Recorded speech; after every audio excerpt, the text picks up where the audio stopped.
Hey guys, I'm Azra, and in this Lord of the Rings Rise of War video, I'm going to bring you an updated guide about Gothmog since a lot of time has passed since I made the last one. We have learned a lot about Gothmog, and this is the updated meta build. Let's get going. If you want to play your Gothmog as universal and effective as possible, this is the build I would recommend right now. It's the meta build, and as you see, you want to max out your R5 Morgul Lieutenant title, and then also Orcish Warlord for the damage mitigation. It's just flat damage mitigation minus 13% against physical and elemental damage. That's quite nice. And you also want to max out your top respect 0 title Overlord for the insane damage boost you give one unit every other round, followed by your phalanx. This is minus 14% damage received against physical damage, and this adds up with Orcish Warlord's damage mitigation. We are talking about minus 28% damage received. It's passive, it's just there, it's insane. And then you also want to put any leftover points into your second in command title. If you have any more points, feel free to go over to your respect 3, put 2 points onto the crippled and 1 point, I think it was this skill to the top, which is like canceling healing. Like that's also a nice skill to have against heavy healing commanders such as Galadriel. So you are flexible with the leftover points. If you still have enough points, you can also go back to his plus defensive skills over here, or even his healing skill over here. That too makes sense. Anyway, let's move over to the purple gear. What I would recommend as best in slot choice would be Cutlass with melee might, a Goblin armor with Orc's vigor, additional damage mitigation that's going to add up with Orcish Warlord and Phalanx, a Bone Mask with manipulate, overall all the stats he needs, and then a Smoking Pipe with sustain. It's just easy as that when it comes to purple gear. Golden gear looks like this. You have the Black Mace with Might of Orcs as your best in slot weapon. But if it comes to chest pieces, you have 2 chest pieces to choose from. I think the better choice is the Mithril Coat with Tactical Mark. And remember, this 2 damage mitigation that's going to add up with Orcish Warlord and Phalanx goes so well. And then let's say you don't have a Mithril Coat, instead you have a Bone Armor. That's okay too. You have 2 interesting special effects. First one being Fortitude of Orcs, that's just passive damage mitigation for Orc units, and Tactical Retreat, which is burst damage mitigation towards the later rounds. That's kinda nice against commanders who become stronger in the later rounds. Best case scenario is like King of Man. Aragorn is one of those commanders who gets stronger in the later rounds, and with this, like Tactical Retreat, you have a chance to survive him. Anyway, let's move on. Like the helmet, I think this is pretty self-explanatory. Why is it self-explanatory? A Cask of Submerged Isle with Aegis. You are going to run a 3-unit army, and a 3-unit army is quite vulnerable against army madness. That's one option. But now hear me out, there is one more helmet that is equally interesting, and I'm not sure which one is better. The one I have shown to you, like the Cask of the Submerged Isle with Aegis, or how about an Orcish Great Helm? Overall great stats, can work with those, and you take a look into the special effects, you see that he has a special effect called Orcish Overlord. Allied Orcs units, damage received minus 50% when affected by stun or madness. So if you equip this helmet, you cover 2 weaknesses. The first one being madness, you have already taken care of that with Aegis, and also stun. And guess what? This item isn't just working for the first 4 rounds, like the Aegis effect of the Cask of the Submerged Isle. This helmet is working for the 10 rounds. Like, it's just passively active. So this is the advantage of this helmet compared to the Aegis helmet. Aegis is taking care of the first 4 rounds, but this helmet is taking care of all the rounds. But what do you Gothmog, like high respect level Gothmog players, think? Which helmet do you prefer? The Aegis helmet or the Orcish Overlord helmet? Let me know in the comments. Moving forward to his accessories, I think we have 2 very interesting choices over here. The first one is the Drums of Barad-dûr, and I think if I could choose a special effect, I would go with Grudge of Gundabad. The +6 attack is just so insane for your Reapers, which is why I believe that's the #1 choice. If you don't have it, you can still make do with Might of Soldiers. And as a tandem accessory, you can always rely on your Palantir with Tactical Mark. We all know by now how important it is to have Pursuit ready whenever you are facing a Gil-galad or let's say a Grima with Prudence maxed out. And there you go, these are the best in slot item recommendations and meta build from me. But before we check out the battle reports, let me show you the troop composition. Luckily, the troop composition for Gothmog is pretty straightforward, and let me break it down to you. So you want to have around 40% Reapers in your army, like that translates to 3,300 Reapers. In my case, I am at level 49, and then around like 15 to 20% Crushers, that's 2k Crushers in my case, followed by the rest you just fill with Warlords. So that translates to 1,300 Warlords. And you can also swap out your Warlords with, let's say, Morgul Arbaleths, that is a possibility, or Raiders if you need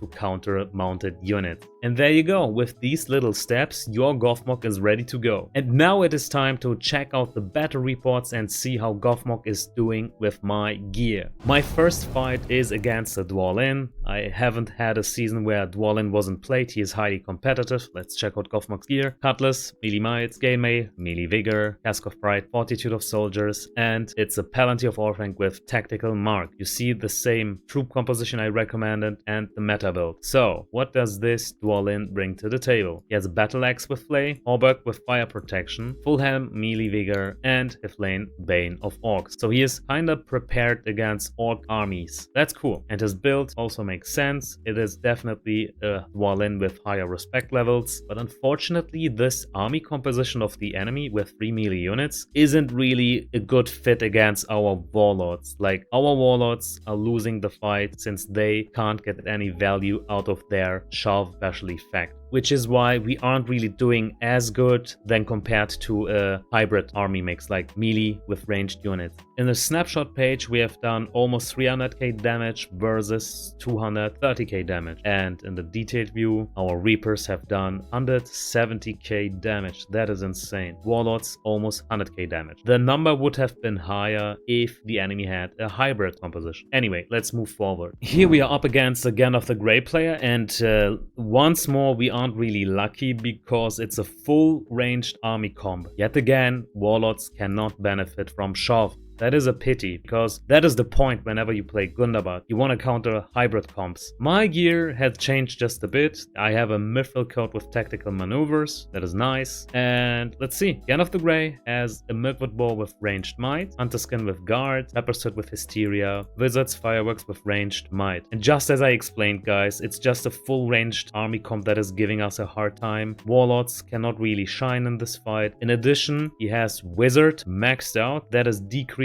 our high defensive stats, so that is kind of nice burst damage from this Gan of the Grey. And of course he has Champion of the Light, which is a direct counter to Orc units. He also made sure to have 1 point into Blindsight for the regular stun. That's good. And remember, him having equipped Wizard is denying our burst damage in round 1 since he is stunning 2 enemy units. Anyway, let's check out the snapshot page. We have done around 170k damage versus 220k-ish damage. So we have lost this fight. Reapers couldn't even deal 100k damage and Warlords did even less. So this is a letdown. I have explained how this happened. Like, Wizard maxed out is decreasing our defensive stats. Warlords cannot shine because of the army comp. And then he has Champion of the Light, which is a strong counter against Orc armies. But let's check out one more Gan of the Grey fight. So in this case I have quite the comparison. It's not against a full ranged comp, it is what I was talking about, a mix between melee and ranged units where Warlords can truly shine. Whenever that is the case, you most likely are going to win the fight, and this is how it would look like. Gothmog, like, still the same gear, Mithril coat with tactical maneuvers, and Gan of the Grey has these items: Harbor with man strength, Filtered armor with focus protection, Horseman's helm with resolve, Wizard's Fireworks with Hunter's Mark. He made sure to have 1 point into Blindsight, that is a must. He has Convener maxed out, that too is a must. Wizard, and of course he made sure to have Champion of the Light. I have nothing more to say, that just makes sense. Alright, let's check out the snapshot snapshot page, we have done around 240k damage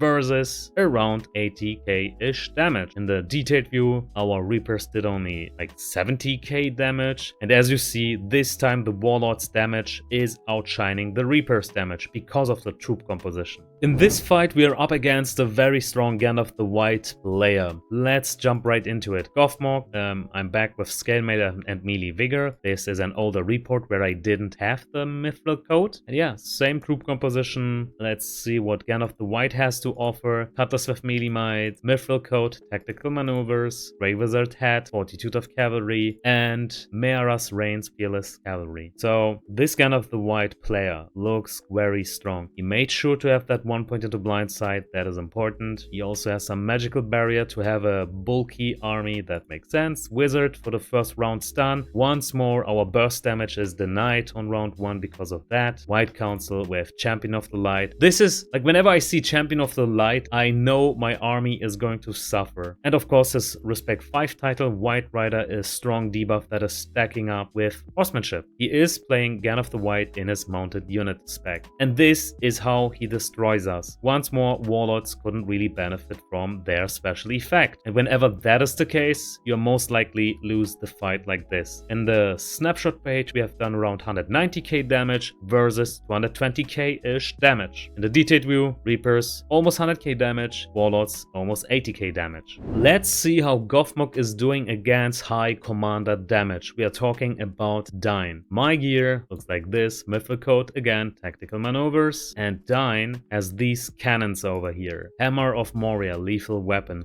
Then Durance Plate with Dominance, Cask of the Submerged with Determination, Arrow of Pride with Arid Luin Formation. Awesome. So this Dine is playing the meta build, the burstiest damage build Dine has to offer. I like that quite a lot. And having a look at his army composition, I can tell that he truly has perfected it, since he has 2 units with an avoidance attack to evade the first attack. That way he is soaking some damage in order to protect his tanky units as long as possible. I know this sounds funny. You have squishy units which try to evade in order to protect the tanks. That sounds strange, but it's the best value you can get for just 100 units. The first attacks are important. In the end, this is the outcome. Like, we tried to survive, but again, against this troop composition, we can't benefit from shove. That is a big lose for us, but at least we have our crushers who can always keep up armor break against that one unit. That's the only thing that is redeeming our army comp right now, the debuff that is up constantly. Now let's check out the snapshot page. We have done almost 300k damage versus 270k-ish damage.